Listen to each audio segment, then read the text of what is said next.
presented by Adya Arnab Entertainment एक चारी। बोला बोला बाबा बासुकीनाथ की जय।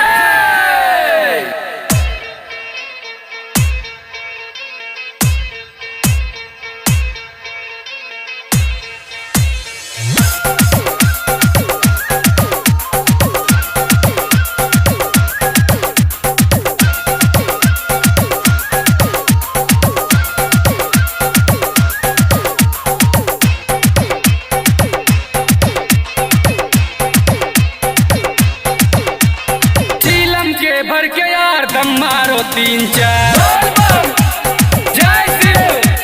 झीलम के भर के यार दम मारो तीन चार। आओ सब भोले दानी के कर बेजकार। बाबा नाम के कांवर सजेबे हो। जलवा बम भोले के उठेबे हो। अरे रे जब घर जेबे हो बस की दम जेबे हो। अरे रे जब घर जेबे हो बस की दम जेबे हो। जय शिव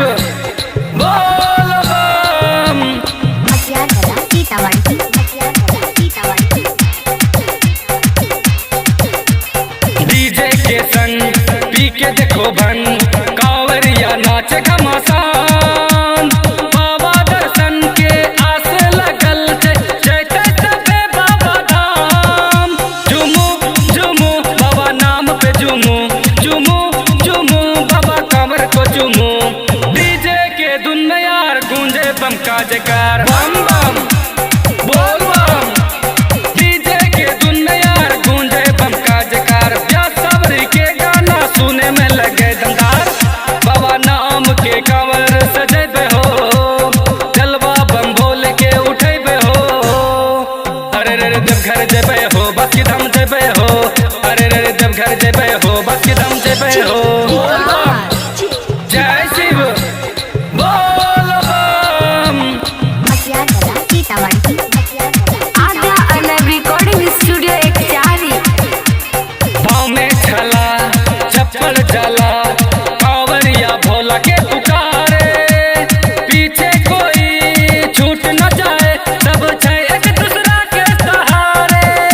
झूमू झूमू बाबा नाम पे झूमू। झूमू झूमू बाबा कांवर के झूमू। सावन में मेरे यार बोलबम के छै जयकार। बम बम बोल बम। सावन में मेरे यार बोलबम के छै जयकार। बाबा के जल उठाइला हो जैतौ बेड़ा पार। बाबा छै हमरो आओ गर्दनी हो। मांगिला जे बात जैतौ मनी हो। अरे रे जब घर जेबे हो बस की दम जेबे हो। अरे रे जब घर जेबे हो बस की दम जेबे हो।